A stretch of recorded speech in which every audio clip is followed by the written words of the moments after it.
Hello, and welcome to another episode of My Golden Life, where we help women in the second half of life create miracles and live an extraordinary life. Today, we are talking about dealing with pain and asking ourselves, is this normal? Am I in pain because I'm aging? And do I need to live like this? And I'm going to tell you the answer is no, but we're going to explore all this with my special guest today, Agnes Szymczak. Am I saying that right, Agnes? Perfect. Yes. All right. So, as an integrative nutrition health coach, pain reprocessing therapy coach, and Buteyko Restorative Breathing Coach, Agnes helps busy moms with scoliosis and arthritis break free from debilitating pain. Fatigue, and anxiety, and reclaim their lives so they can keep up with their kids, travel, and have energy to do what they love. And by the way, she can help women in midlife and beyond as well. Her own health journey includes healing from years of chronic and debilitating back pain, fatigue, and anxiety. Agnes found a fascination with neuroscience and developed a deep understanding of the physiological ramifications that stress can have on the mind, body, and spirit. She supports others in regaining agency over their health and understanding their unique needs so that they may lead their version of a healthy life. Her mission is to help you restore your health by healing your mind, body, and spirit, and to start living and stop surviving. I love the mind, body, spirit focus because, as you know, that's one of my focuses in helping women in the second half of life. So welcome, Agnes. Thank you so much for joining me today. Thank you so much for having me. I'm so excited to be here. Yes, me too. All right, well, let's just start with your story, your journey. Tell us, about yourself and how you became so passionate about helping other women with their pain and their health. Yeah, I love to share that. So, I developed chronic pain in my 30s. The pain has been surfacing throughout my life earlier, but I've never really paid a lot of attention to it. I was a busy mom climbing the corporate ladder, always doing everything that I had on my to-do list, taking care of kids, taking them to activities. And I was predisposed to chronic pain looking back at my old childhood. I've also was, diagnosed with scoliosis, later on with arthritis. So it just made sense to me at that time that I was experiencing chronic pain because that's what I've been told to. It wasn't until I ended up in pain after having my third child, I was unable to walk, and that pain, wasn't really decreasing no matter how much physical therapy I've done, no matter, how many different prescriptions my doctor tried on me. There wasn't really a solution to get me out of pain that, being in bed one day, this thought came in like, no way I can lead this life. There has to be a different way out of it. And of course, as much as we told Dr. Google is not the best idea, I started searching for solutions because, I couldn't find anything in the medical field, or the solutions weren't really what I wanted to explore. Because at that time I was told that I need to have another spinal surgery. I started looking for more alternative ways, and that's how I initially got into the nutrition piece and got certified as integrative health coach, which really looks at the nutrition as a smaller component of our life and really looks at our lifestyle and how that lifestyle contributes to our health and contributes to how we feel. So really, the spirituality, our external environment. So that only took me so far. That wasn't really, something that took me all the way to healing. And then I came across this, at that time, newer way of approaching pain, which is really pain reprocessing therapy. And that really looks at our brain's role, our nervous system role in chronic pain. So, coming in at my journey at that time, being bedbound, being only able to literally use the bathroom and feeling like I've run a marathon because I was in so much pain, getting back to pain, to gradually starting making small steps to a recovery, and then over time being pain-free. My journey got more interesting because about a year after healing, I was in a car accident and all the pain returned. And at that time, I was also, because I loved the whole, holistic. I was already certified as nutrition coach. I already done so much work in terms of like pain reprocessing. I worked with someone, I got certified in it. I started working as, pain release coach. After that car accident, I was so determined to heal. And because my first healing journey took about 8 months, I came down with this idea that, I know how to do it. Like, I'm certified, I have all the steps. Of course, I'm going to do it in a shorter amount of time. 8 months, who can wait this long to heal? I'm going to do it in 4. And then I'm like, well, how about I'll bet I can do it in 2. And why I'm sharing this with you, because very often our personalities play a role in our healing. And this very driven type A personality actually is one of the indicators when it comes to chronic pain. So in my role with my clients, it's, there's very definite steps of what the program includes, but we also look at our personalities, our limiting beliefs, and what can we do, how they actually play a role in our healing. So you healed from this pain. Did you do it in 2 months, 4 months, 8 No, months? no. So that driven personality, that being type A, let me get this on a deadline, let me mark it out what this may look like. And of course I can do it. It took me around 14 months because of that pressure I was putting. So what we know is that, our personality contributes to that heightened awareness of our nervous system. And when we don't feel internal safety, when we don't feel, this calmness inside, then that actually, contributes to that danger signal in our brain. And it's just not very supportive of healing. So it took me 14 months. I've healed. And to make this story more interesting, I was in another car accident because the life loves to give you what you need to show if you've applied the work. And in that car accident, I didn't require any healing. So I'm very often being asked, maybe that car accident was as serious.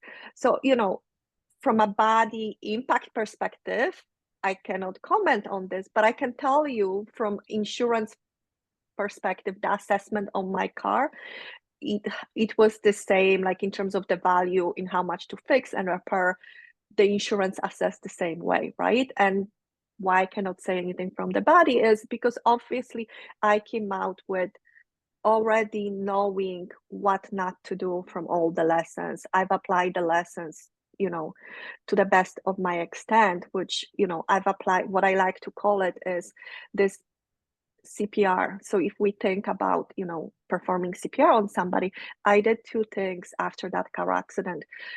First one was really calm down the nervous system, apply compassion, lower that stress and danger response, really talking to myself as really, nothing happened, car accidents happen.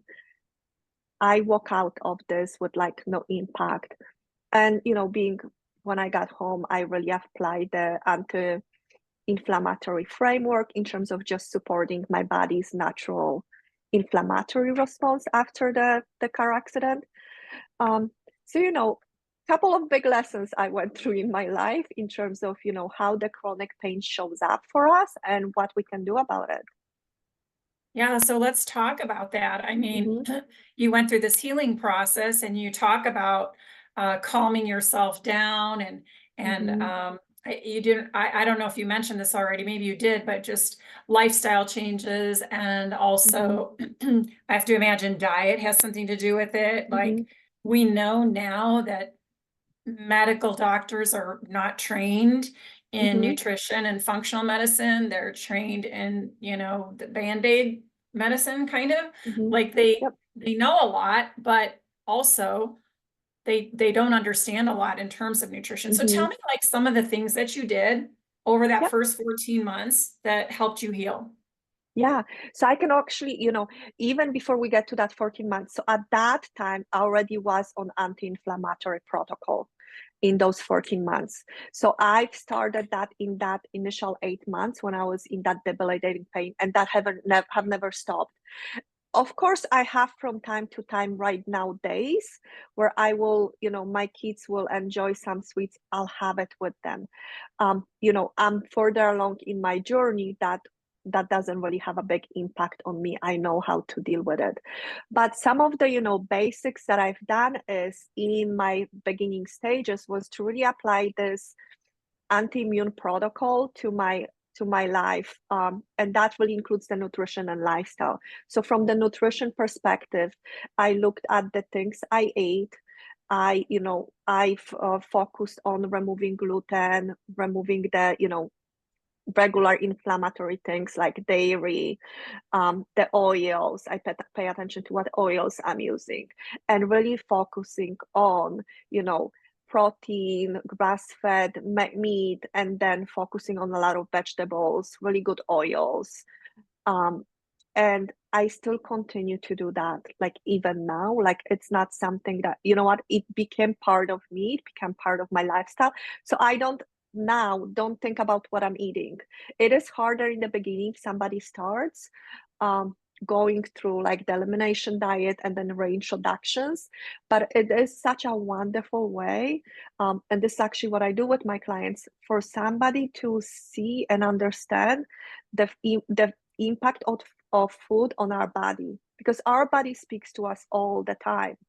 It's sometimes when there's so much noise and when we're not aware of it, we just don't hear it. So I have, you know, a couple of clients stories that I can share with you. I had a client who loved oatmeal, and I can relate because I used to eat oatmeal every single day. This was my favorite breakfast. Until we went through the journey, she started noticing that when she eats oatmeal, she's actually more inflamed. And, you know, eliminating oatmeal, it helps our body to be more clear. We don't have that background noise.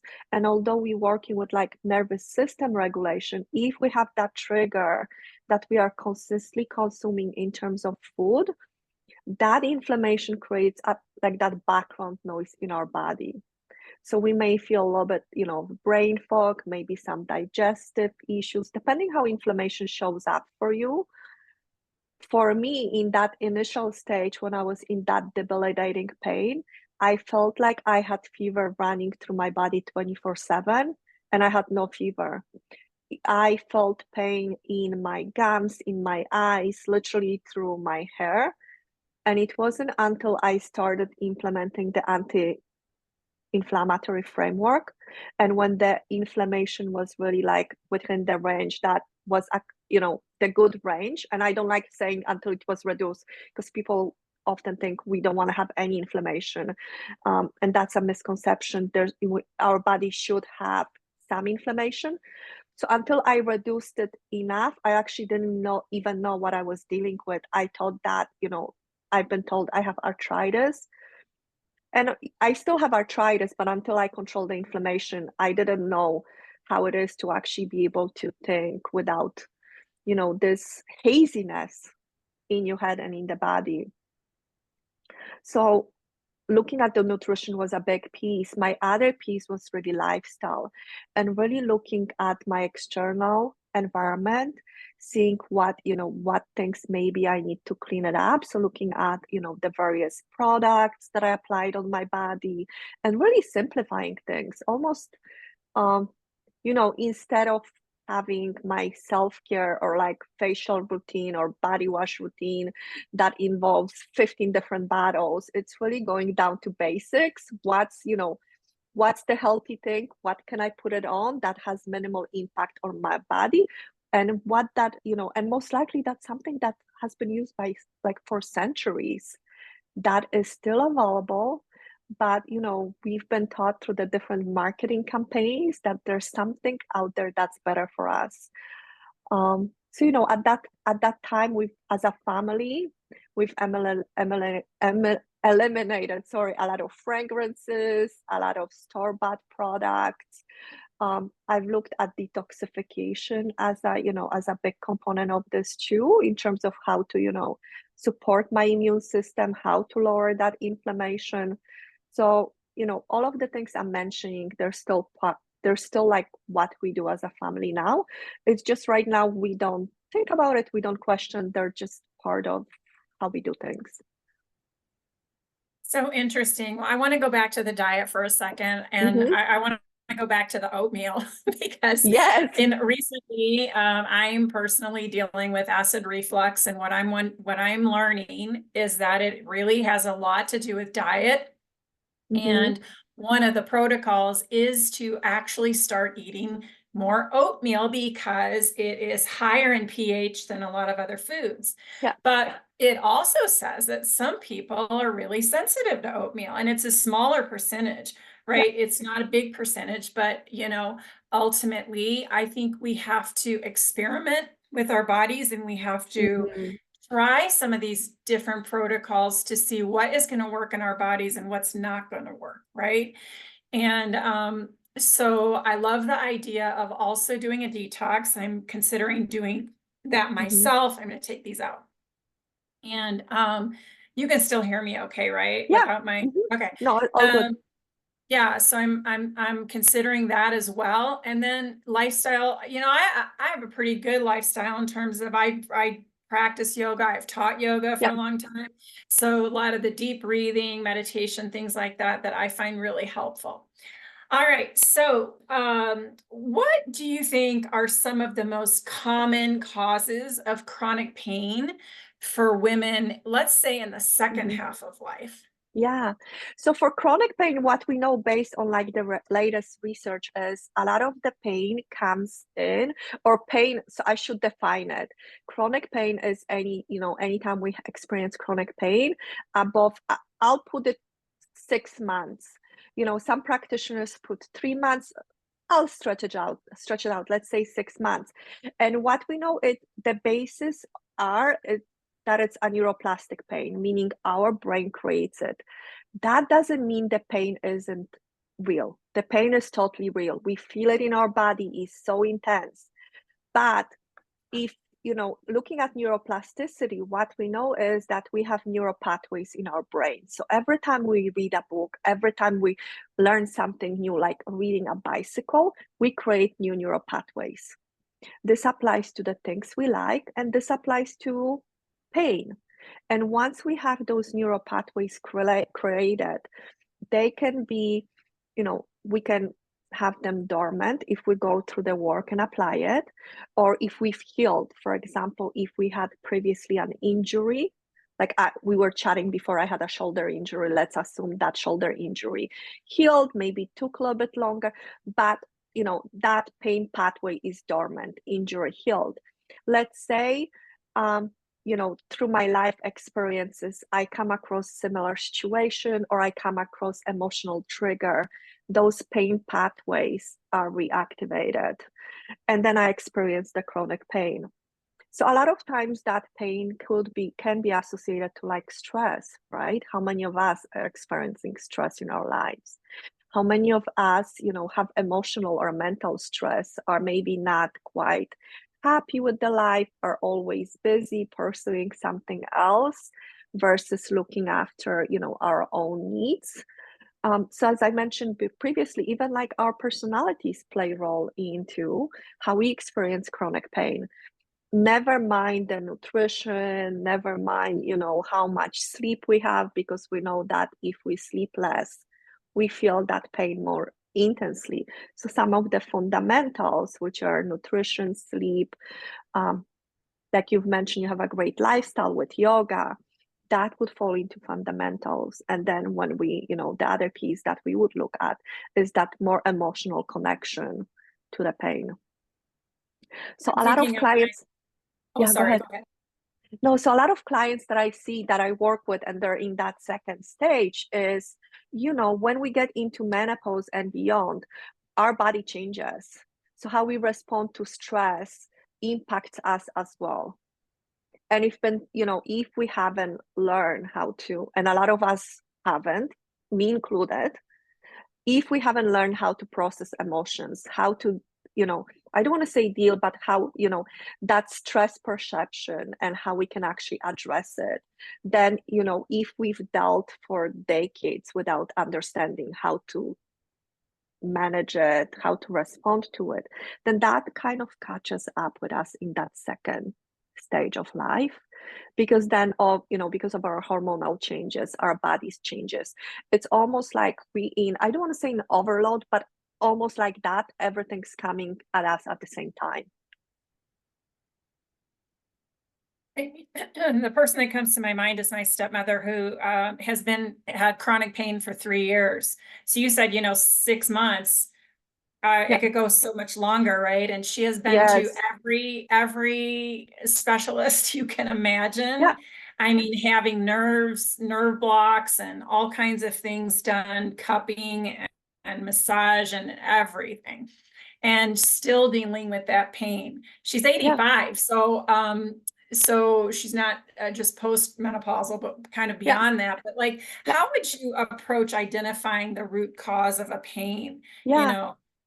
In someone who's totally. suffering. So there's an assessment on there's an assessment for neuroplastic pain. So we would look at how long she has a pain. Is that pain moving from different, the fact she has it for 3 years, we know that when it comes to acute injury, where the physical therapist usually, physical therapy is the most effective, is when you have that acute pain, that the tissue damage lasts or heals within 6 to 8, 12 weeks. So anything above that would have that neuroplastic pain component to it.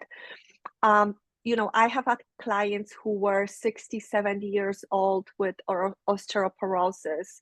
And osteoporosis, obviously, it's a medical condition. It's not a neuroplastic pain condition. But what we know from research from scientific research, is that mindfulness brings, helps our body calm down, brings that inflammation, brings, our mind at peace. So it's highly beneficial to, regardless of what medical condition you have.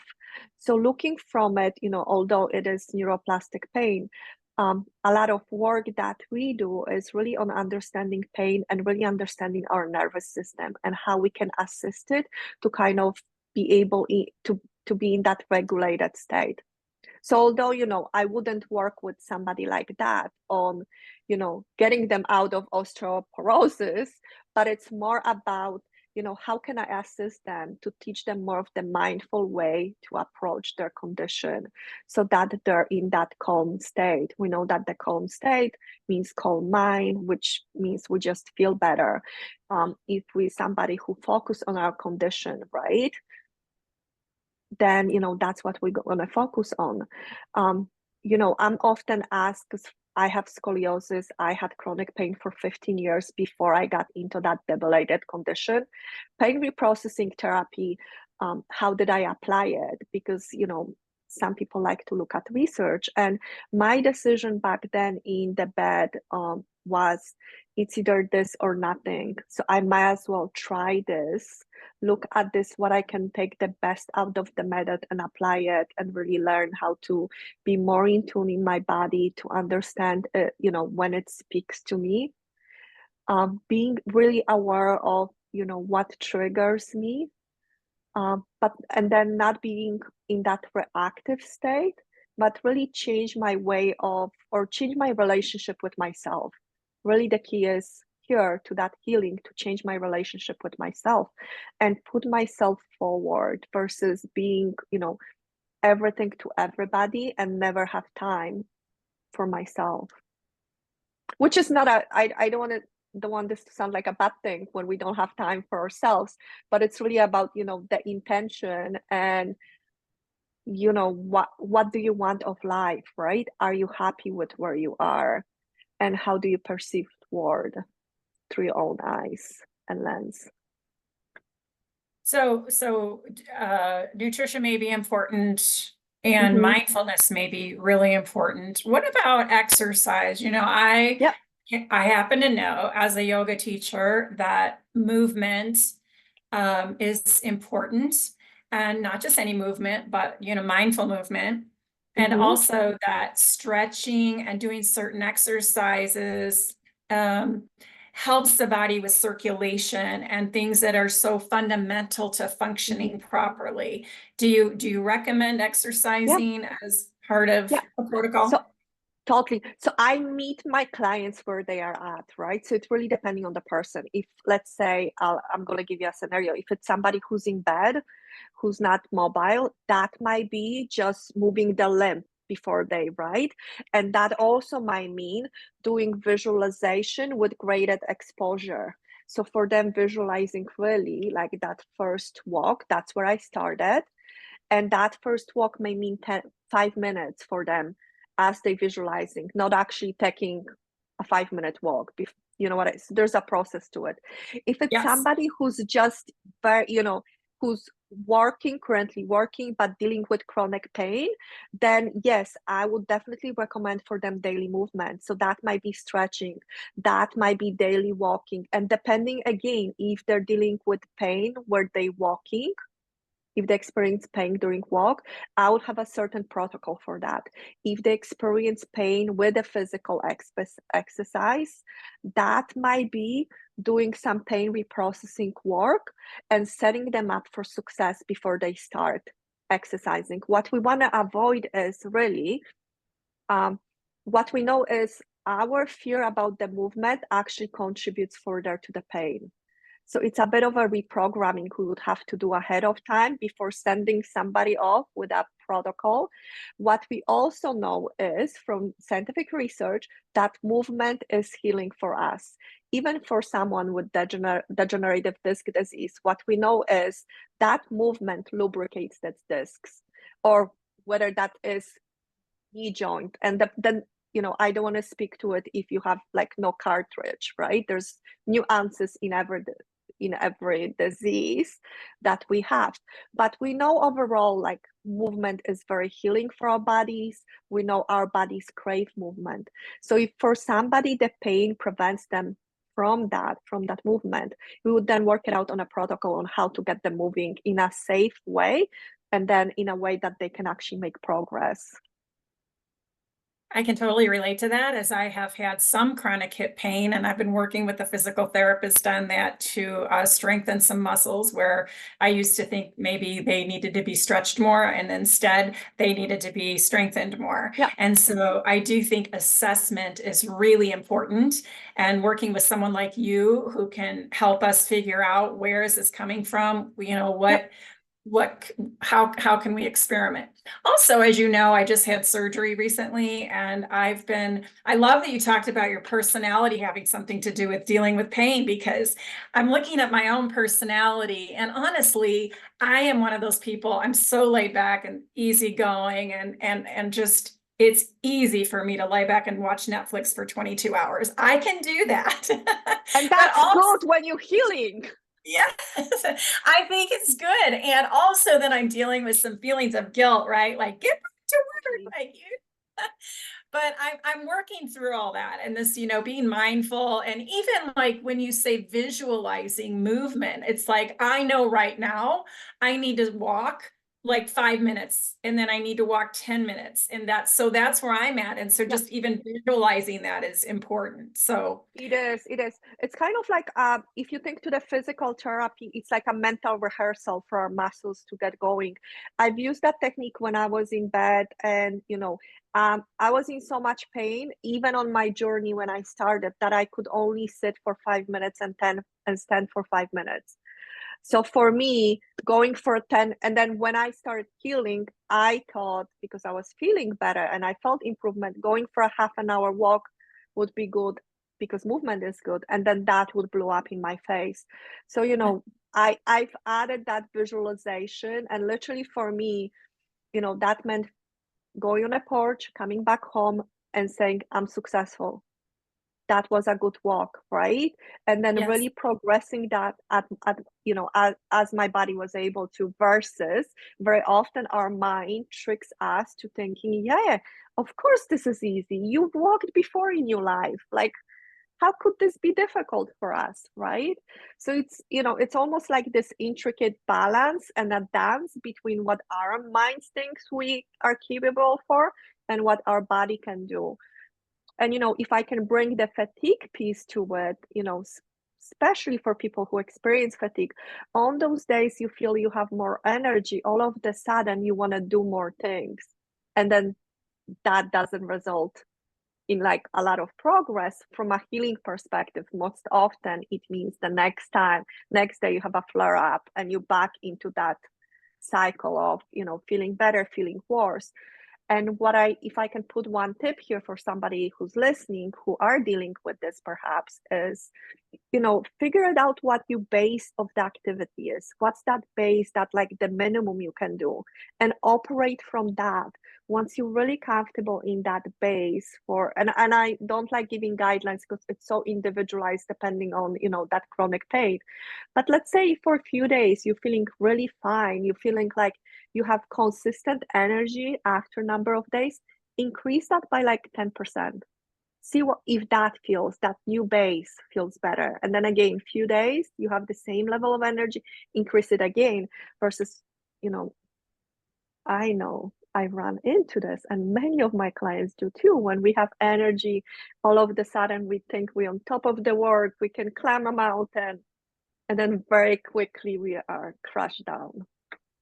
Wow, this is so helpful, Agnes, even for me who's healing from surgery and anyone who's suffering from chronic pain. So kind of a few things just to recap, things I've learned from you today are that, our personality has something to do with healing chronic pain. Mindfulness has something to do with it. Diet has something, movement, protocol, visualization, all these things. And you are the expert in this. So tell us well, first of all, is there anything else you want to add before we go into where we can find you?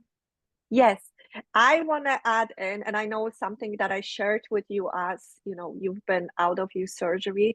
If I can add something in that's going to bring peace to your listeners, and they can probably tune in, the less you do, the more you heal. It's been a game changer for me. I think very often we think, everything is so important. And I just want you to know you can take the time to heal. You can tune in into your body, and it's totally possible for you. And the slower you do it, probably the most benefits you're going to get from it, especially if you're dealing with chronic pain. Thank you. I did overdo it my first week, and I felt that. And now I've really pulled back, and I'm starting to be way more mindful of that. And so I'm definitely going to move forward mindfully and incrementally, so that I do heal faster, and then I can get back to the strength that I had and the tone that I Yeah, had, and all of totally. that. I think our mind likes to trick us into this thinking we behind and we gotta move and we gotta do things, right? So it's Yeah. okay to take the time to heal. It's actually gonna, if we can think about a springboard, anytime when we take that time off, we actually are coming back stronger, able to do more. So having that vision in our mind, doing those daily visualizations definitely helps. All right. Thank you, Agnes. Okay, so tell us where we can find you if anybody's Mhm. interested in connecting with Agnes and maybe getting some assessment and Yep. some help with their pain Yeah. management. Yeah. Yeah. So anybody can find me at thesimplebeautifulwellness.com. The And Simple Beautiful Wellness. thesimplebeautifulwellness.com. Yes, that's my website. And then Instagram, the same. The handle is at the Simple Beautiful Wellness. Okay.